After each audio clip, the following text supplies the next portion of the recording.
시청자 여러분 안녕하십니까. 들매곡간입니다. 제 들매곡간 놀이터인 건너편 골짜기에 나와 있습니다. 지금 이곳부터 시작해서 계곡 쪽에, 지금은 능선 쪽에 높은 곳에 올라가 봐야 나물들이 많이 없습니다. 기껏해야 높은 곳에서는 나무에 나는 그런 나물들 몇 개 있을 건데요, 오늘은 초본 식물을 찾는 거기 때문에 이런 골짜기 주변을 잘 훑으면서 올라가면서 어떤 나물들이 있는지 확인해 보고 우리 시청자 여러분들과 공유하도록 하겠습니다. 출발하겠습니다. 우리나라의 제비꽃 종류가 90종이 넘습니다. 전부 다 나물로 활용하고 약초로 활용하는데요, 이 종류는 졸방제비꽃이라는 제비꽃입니다. 나물로 활용할 수가 있습니다. 자, 많은 양을 채취할 때는 단독으로도 하지만 요즘 봄나물은 이렇게 크기가 성장을 많이 안 했기 때문에 조금씩 채취해서 다른 나물들과 섞어서 같이 어우러지는 맛을 내야 봄나물의 별미를 즐길 수가 있습니다. 다 채취하지 않고 조금만 남겨두겠습니다. 우리나라에는 이 현오색 종류가 한 25가지, 26종류 되는데 모두가 현오색으로 통일됐습니다. 현오색으로 부르면 되고요. 여기에는 이 개체는 원래 외 현오색이거든요. 좀 꽃도 좀 적게 달리고 크기가 작다고 그래서 그랬는지 모르지만 외 현오색입니다. 그 외에도 현오색 종류가 많은데 우리나라에서만 현오색이라고 부르고요. 학명은 코리달리스라는 학명이 따로 있습니다. 이 종달새라는 뜻이에요. 여기 뒤에 꿀주머니가, 요 꿀주머니, 요게 꿀주머니거든요. 여기가 꿀주머니하고 요게 잎이, 요 모습이 종달새를 닮았다 그래서 그 학명을 보시면, 라틴어로 된 학명을 보시면 코리달리스로 시작됩니다. 그래서 우리나라에서만 현오색으로 부르고요. 중국도 현오색으로 부릅니다. 여기 뿌리를 캐보면 조그마한 땅콩 알갱이만한 그 덩이줄기가 달려 있는데, 이 덩이줄기가 상당히 통증을 억제하는 데는 상당한 효험이 있는 걸로 알려져 있습니다. 하지만 지금은 재배도 하고 잘 법제해서 판매하는 것이 많기 때문에 야생에서 채취해서 이거 약으로 사용하기에는 좀 부적당한 것 같습니다. 그런 용도로 쓰인다는 것을 알고 계시면 좋겠습니다. 꼭두손이라는 식물입니다. 염료로 많이 사용됐어요. 염료로 많이 사용되고 나물로도 활용하고 했습니다. 아직까지도 이것을 가지고 염색을 하시는 분들이 있다고 해요. 하지만 이렇게 올라올 때, 꼭두선이 올라올 때 요거 채취해서 예전에는 나물로 드셨거든요. 하지만 최근에 이 식물에서 발암물질이 검출돼서 대한민국 식품의약품안전처에서 발암물질로 분류해 놓은 독초입니다. 절대로 나물로 드시면 안 되고요. 아직까지도 시골에서는 모르고 계신 분들이 계셔서 이걸 나물로 활용하고 계시는데, 발암물질이 검출되었다고 하니까 앞으로는 안 드시는 것이 좋겠습니다. 염색을 하게 되면 색감이 굉장히 고와서 염색 재료로 많이 쓰는 꼭두선이입니다. 꼭두선이 설명을 하다 보니까 제가 요거 여기 오면 꼭 촬영하던 것인데 아직 안 올라왔구나 싶어서 설명을 못 드렸는데, 꼭두선이 촬영하다가 봤습니다. 이렇게 털이 많이 나고 꼭 올라오는 모습이 만삼하고 닮았어요. 우리나라에 더덕과의 식물이 세 종류가 있는데, 자, 카메라 고정하고요. 더덕이 있고요, 만삼이 있습니다. 그리고 요 식물이 있는데, 요 식물은 이름이 조금 민망합니다. 소경불알이라는 식물인데요. 자, 이 소경불알은 습기가 있는 습지대에서 많이 보이는데요.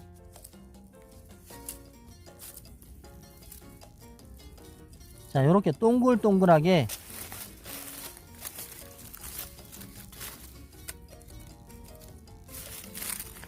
이런 식으로 둥글게 생겼습니다. 요 모습이 뭐 소경불알을 닮았다 그래서 소경불알이라고 부르고, 민망하다 그래서 까치더덕이라고 부르기도 하는데요. 대한민국 그 정식 국명은 소경불알입니다. 요것도 큰 것은 막 골프공만큼 큰 것도 있고요. 그 테니스공만큼 큰 것도, 애기들 주먹만큼 큰 것도 제가 본 적이 있었거든요. 그래서 요 많은 데서는 상당량을 캘 수도 있는데, 요것을 닭 삶을 때 같이 넣어서 삶게 되면 면역력도 굉장히 키우고 건강에 굉장히 좋은 그런 더덕 종류의 한 종류로 알려져 있습니다. 꽃은 뭐 더덕꽃이나 만삼꽃하고 비슷하고요. 올라올 때 보시면 털이 상당히 많잖아요. 이렇게 봤을 때는 만삼하고 똑같아 보입니다. 하지만 뿌리가, 만삼은 길쭉하게 직근으로 내려가고 더덕보다도 더 길게 직근으로 내려갑니다. 하지만 요것은 소경불알, 까치더덕은 이렇게 방금 보신 것처럼 동그랗게 생겼다는 것 아시고, 좀 묵론 같은데 습지가 형성된 데 오시면 많은 곳에서는 약으로 사용하실 수 있을 만큼 채집할 수도 있을 것입니다. 참고하시고요. 개별꽃입니다. 개별꽃은, 큰 개별꽃은 여기 꽃잎 끝부분이 갈라지지 않고 뾰족합니다. 근데 개별꽃은 홈이 파져서 거기가 이렇게 좀 꽃잎이 한 장이 아니고 두 장처럼 보이는, 이렇게 W자로 홈이 파지는 것이 특징입니다. 개별꽃도 종류가 많아요. 뭐 보현 개별꽃, 덩굴 개별꽃, 개별꽃, 큰 개별꽃, 이런 식으로 이름이 상당히 많은데 상관하지 마시고 다 나물로 활용할 수가 있습니다. 많은 곳에서는 지금 보시는 것처럼 이렇게 군락을 이루면서 자라가기 때문에 이렇게 몇 개씩 속듯이 꽃채로 솎아 가지고 나물로 활용하신다면 상당한 별미의 맛을 느낄 수가 있습니다. 여기도 보시면 이렇게 있잖아요. 그 중에서 큰 것만 좀 따고, 여기도 큰 것만 따서 나물로 활용하시면 됩니다. 무작정 이거 다 채취해 버리면 또 번식되는데도 문제가 있잖아요. 한번 만나면 이렇게 많은 양을 만날 수가 있는 것이 개별꽃입니다. 봄에 이 시기에 올라오는 나물들이 성장이 좀 더디고 작은 것이 많습니다. 그렇기 때문에 한꺼번에 많은 양을 굉장히 많이 채취한다고 채취해봐야 많지가 않습니다. 이것저것 다양한 나물들을 여러 가지를 채취해서 섞어서 다양한 맛을 내는 것이 봄나물의 특징이 아닐까 싶습니다.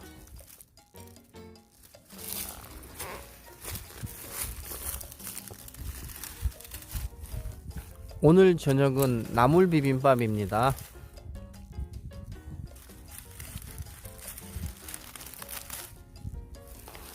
자, 다른 곳으로 또 이동하겠습니다. 여기 이렇게 큰 씨앗이 맺혀 있는 큰 개체수 있잖아요. 줄기는 사각이고 여기 씨앗은 이렇게 맺혀 있고, 요거는 요런 종류가 몇 가지 있어요. 뭐 꽃향류 같은 것들, 꿀풀과 식물들이 거의 다 이렇게 각이 지고, 꽃은 요런 형태로 달립니다. 요것은 망화로 불리는 배초향입니다. 배초향이 이렇게 대형으로 성장하고, 꿀풀과 식물 중에 가장 크게 성장하는 게 이 배초향입니다. 딱 잎을 뜯으면, 지금 아직 어리잖아요. 요거 잎 뜯어서 아직도 그냥 엄청난 향을 내고 있습니다. 요거 조금 더 크면 잘라서 나물에 넣어도 되고요. 꼭 경상도 지방이나 호남 지방에서는 이 매운탕에 빠지지 않고 들어갑니다. 그만큼 균을 억제하는 작용이 뛰어나기 때문에 식중독 예방하는데 상당히 좋은 효과를 내는 것이 배초향입니다. 방아라고 부르는데 정식 명칭 배초향입니다. 자, 여기서 이 전부 다 이쪽에 있는 거 큰 거, 저 위에도 그렇고 전부 다 이게 배초향이거든요. 여기에 보라색 꽃이 피면 완전히 장관을 이룰 것 같습니다. 숲 그늘에는 자, 산달래도 이렇게 조금씩 보이고 있습니다. 많지는 않은데 산달래도 이렇게 보여요. 이 산에서 자라야 산달래인데 얘가 들에서도 자라잖아요. 그렇기 때문에 참 이름을 잘 지어야 되는데 누가 지었는지 참 안타깝습니다.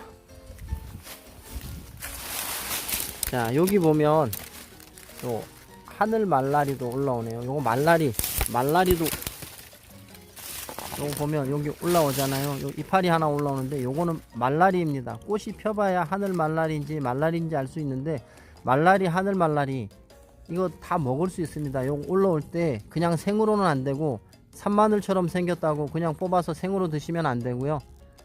데쳐서 나물로 활용하시면 얼마든지 먹을 수 있는 나물입니다. 백합과 식물이기 때문에 성장해서 억세진 것은 콜히친이라는 독성 물질이 있기 때문에 어릴 때만 채취해서 나물로 사용하셔도 되는 말라리입니다.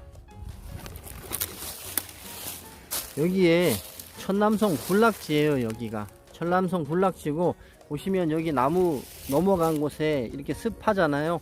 여기가 천남성 군락지기도 하고 앵초밭이기도 합니다. 여기 진짜 앵초가 피면 분홍색 물결이 아주 장관을 이루는 곳인데 길도 내고 감볼 작업도 하고 했는데 예전에는 우리가 그냥 나무 다 해다 뗐잖아요. 이거 엄청난 이 장작 아닙니까? 장작거리 아닙니까? 근데 요새는 감볼하는 분들도 정리도 안 해놓고 그냥 이렇게 쓰려 틀어놓고 가기만 합니다. 돈 받고 하는 일인데 이것은 좀 옳지 않은 일이라고 생각합니다. 이 관리 감독하는 분들도 이거 현장에 나와서 꼭 보고 이게 나중에 이제 수해가 나고 그러면 떠내려가면 개천가 많고 또 물길 다른 데로 돌려서 큰 피해를 내게 되는 그런 원인 중에 하나일 것입니다.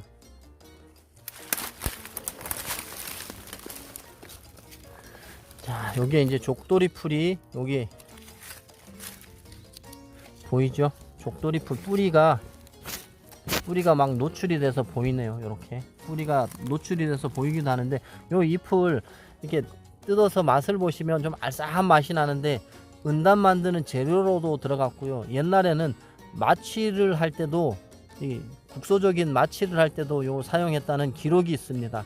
요거 장아찌로 만들어서 사용하시게 되면 상당히 별미의 맛이라고 합니다. 물론 독이 있어서 많이 드시면 안 되지만 조금씩 맛보는 것은 괜찮을 것 같습니다. 장아찌를 하게 되면 이 독성이 또 우러나고 또 간장이라든가 이런 다른 마늘 같은 성분하고 어우러져서 이 독성이 중화될 수도 있는 모양입니다. 수십 년을 이 장아찌를 만들어서 손님들한테도 내고 자기도 먹어보고 하신 분의 이야기니까 그렇게 큰 심한 중독은 일으키지 않을 것 같습니다. 앵초들이 상당히 이제 많이 올라오고 있습니다. 다음 주에 오면 앵초가 이제 꽃이 살짝 벌어지고 있잖아요. 다음 주에 오면 분홍색의 꽃을 볼 수 있을 것 같습니다. 사랑의 묘약이라고 알려져 있는 앵초입니다. 유럽에서는 오래전서부터 이게 굉장히 각광받고 있는 화초로도 각광받고 약초로도 각광받고 나물로도 각광받고 있는 식물입니다. 자, 나물 채취하실 때 물론 이제 커터 칼이나 나물 하는 칼 과도 같은 걸로 밑둥을 넣어서 자르게 되면 굉장히 이쁘고 통통하고 양도 비교적 많이 채집할 수가 있겠지만 이렇게 하시면 자손이 번식이 안 된다는 단점이 있습니다. 그래서 좀 불편하시더라도 이렇게 이 많은 것 중에서 큰 입장만 이렇게 하나씩 좀 불편하시더라도 따시면 자원도 고갈되지 않고 또 깨끗하게 또 채집할 수가 있습니다. 이렇게 하시다 보면 또 옆에 이런 떡잎 같은 거 다 제거해야 되잖아요. 일을 2번 해야 되는데 이렇게 하나씩 큰 잎만 따시게 되면 한 번에 깔끔하게 채집할 수 있다는 장점도 있고 자원이 보존된다는 그런 장점도 있습니다. 간질환에 좋은 물질이 들어있어서 특허도 획득하였고 다양한 기능성 나물로도 활용되지만 야생화로도 굉장히 사랑받는 앵초입니다. 많이 있고요. 야, 귀한 거네요. 요거 논냉이입니다. 논냉이. 이 논냉이라고 있었는데 제가 이거 어디서 봐야 되나 싶었는데 여기서 봐야 되네요. 지금 요거 꽃이 피면 확실하게 알 수가 있는데 이건 100% 논냉이입니다. 여기 몇 개가 있는데 제가 요거 놔뒀다가 꽃이 폈을 때 다시 확인시켜 드리도록 하겠습니다. 대박. 와.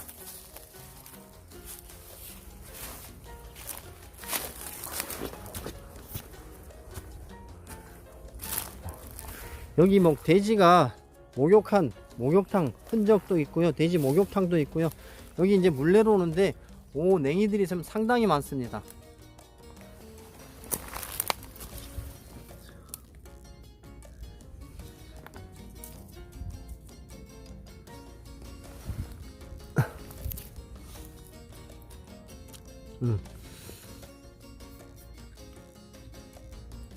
우리가 일반적으로 먹는 냉이를 제외하고 있잖아요.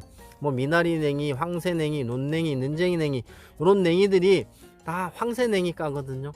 거의 황새 냉이가들은 딱 드시면 매콤한 맛이 납니다. 그래서 이런 황새 냉이나 미나리 냉이, 는쟁이 냉이 같은 거, 이런 쌀이 냉이 종류들을 많이 찾고 하시는 것 같습니다. 요것도 지금 제가 맛을 봤는데 상당히 매운맛을 나는 아주 기분 좋은 맛이 나는 논냉이입니다. 돼지가 목욕한 곳을 지났어요. 여기 보시면 전부 다 바디나물입니다. 바디나물 잎이 올라올 때 딱 이렇게 새 잎이 올라오고요. 처음 올라왔을 때 나중에는 이제 2회 삼출염으로 이렇게 갈라집니다. 요거 보시면 뿌리가 돼지가 이렇게 뿌리를 완전히 헤쳐놨네요. 보시는 것처럼 뿌리가 더덕뿌리처럼도 생겼고 당귀뿌리처럼도 생겼습니다. 이 사년과 식물 뿌리들이 거의 이런 식으로 형성이 되는데 이 뿌리를 자화조노라고 해서 약으로 사용합니다. 여기에 보면 이 고마리 씨앗도 떨어져 있는 거 많이 보이고요. 자, 여기 바디나물, 여기 씨앗 떨어져 갖고 새잎 올라오는 거 보이시죠? 자, 요것도 바디나물이고요. 자, 요 풀숲에 숨어 있지만 바디나물이 꽤 많은 개체가 보이고 있습니다. 자, 요거는 하나 뜯어서 제가 나물로 섞을 거고요. 여기 옛날에 논이었다 보니까 삼박하도 있고 여기 미나리도 논냉이처럼 보이는데 미나리도 이렇게 돌미나리라고 하죠.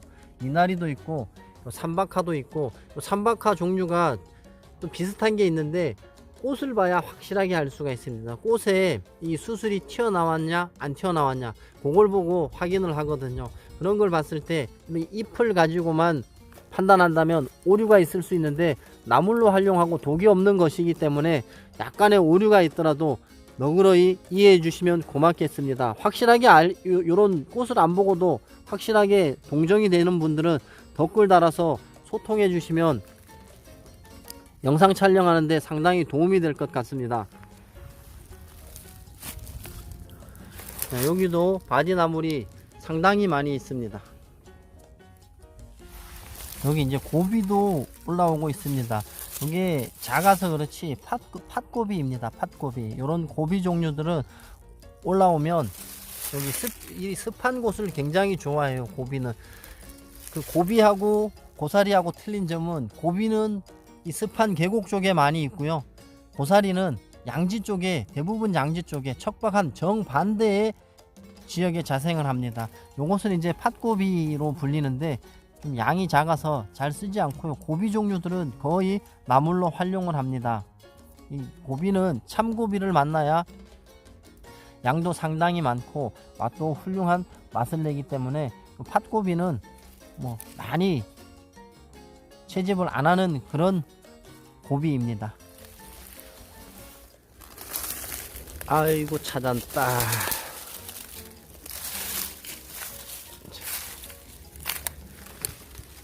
임금님 수라상에 오르는 나물이죠. 어수리입니다. 제가 예전에 이거 유튜브 하기 전에 여기 산을 유튜브 하기 전에도 이런 산을 골짝골짝 제 직장 주변에 골짜기를 이제 다 뒤져보고 그랬었어요. 어떤 식물들이 있는지. 근데 분명히 이곳에서 제가 어수리를 몇 개 봤었습니다. 요거는 이제 미나리 냉이고요. 자, 여기도 보입니다. 여기도 이렇게 보이고, 여기에 그 당시에 상당히 여러 개체가 있었는데 옮겨 심을까 하다가, 그 당시에는 여기 이제 저 위에 보면 길을 내서 사람들도 다니고 뭐 자전거 타고 다니는 사람들도 있고 합니다. 그래서 그 당시에는 여기가 완전히 첩첩산중이었어요. 골짜기 이제 최상류 지역이거든요. 그래서 그 당시에는 그냥 놔뒀는데 지금은 이거 옮길까 말까 지금 고민 중입니다. 그 당시에 여기 꽃이 피어서 열매 맺힌 개체도 제가 보고 그랬는데 아직은 어리네요. 여기 보시면 자세히 봐야 됩니다. 자세히 봐야 됩니다. 요거 우측에 있는 거 뭘까요?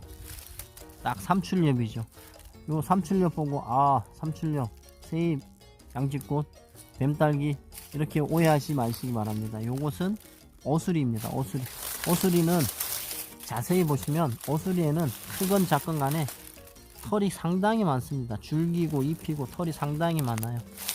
그리고 옆에 거는 벌개동굴입니다. 독특한 향이 있어서 이 동굴로 뻗어나가면 양도 상당히 많고 단나물에 속합니다. 생으로 딱 샐러드에 넣어 드셔도 될 만큼 아주 알려지지는 않았지만 꽃도 이쁘고 맛도 상당히 괜찮은 그런 나물입니다. 벌개동굴과 어수리입니다.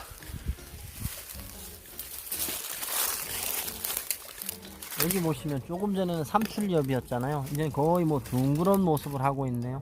이렇게 놓고 보면 이렇게 올라오는 잎이 또 뱀무라고 있습니다. 뱀무도 이렇게 올라와요. 뱀무도 이렇게 올라오면서 뱀무도 털이 줄기하고 잎에 상당히 많은데, 자 요거 이렇게 삼출엽 있고, 뱀무하고 뭐 다 장미과 식물이니까 뱀무는 나물로 활용하니까 상관이 없습니다.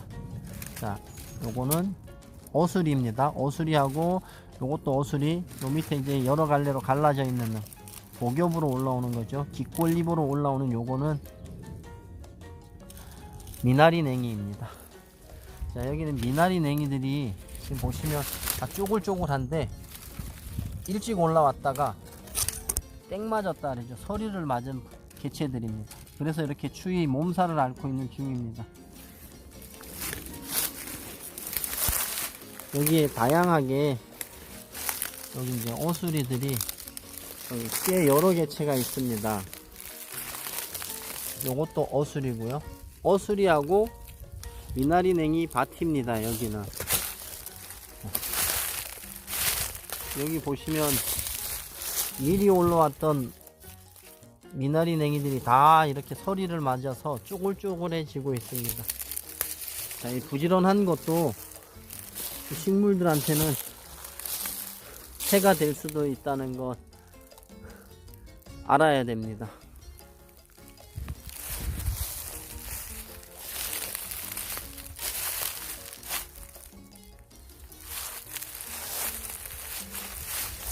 여기 보면 이제 낙엽송, 일본 이깔나무도 쓰러지고 그랬는데 저기 속에도 저기도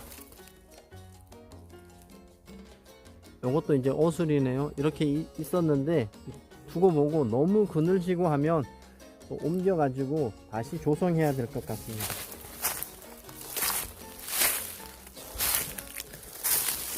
요것도 너무 요것도 어술이고요. 어술이고요.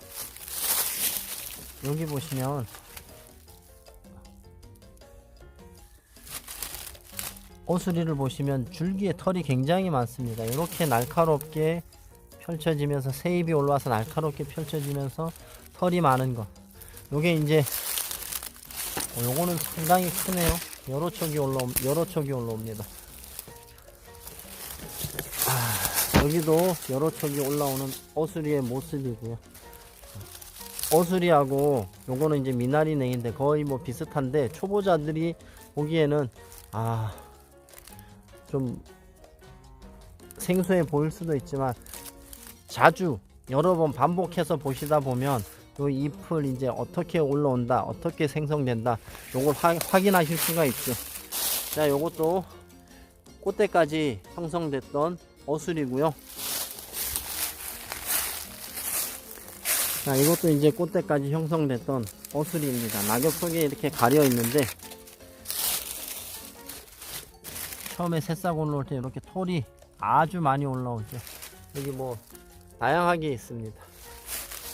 오늘은 제가 여기 거의 끝에까지 올라왔습니다. 오늘은 초본 식물들을 주로 말씀드렸는데요. 항상 말씀드리지만 제가 초보자분들, 아예 모르는 분들보다 이 식물 이름 몇 가지 더 알고 있는 정도입니다. 뛰어난 전문가가 아닙니다. 그렇기 때문에 저도 배우면서 이 배운 것을 우리 시청자 여러분들과 공유한다는 생각으로 이 영상을 만드는 것이지, 제가 전문가라서 이것을 뭐 굉장히 자세하게 설명하고 그렇게는 해드릴 수가 없는 거 참 죄송스럽게 생각하고요. 들매곡과는 앞으로도 제가 모르는 거 배워서라도 우리 시청자 여러분들과 공유하면서, 또한 나눔할 수 있는 부분은 나눔하면서 이 채널을 성장시켜 가도록 하겠습니다. 이 영상이 마음에 드시면 구독과 좋아요 눌러주시고, 또한 댓글로 소통해 주시면 영상 제작하는데 큰 힘이 되겠습니다. 끝까지 시청해 주셔서 감사합니다. 들매곡간입니다.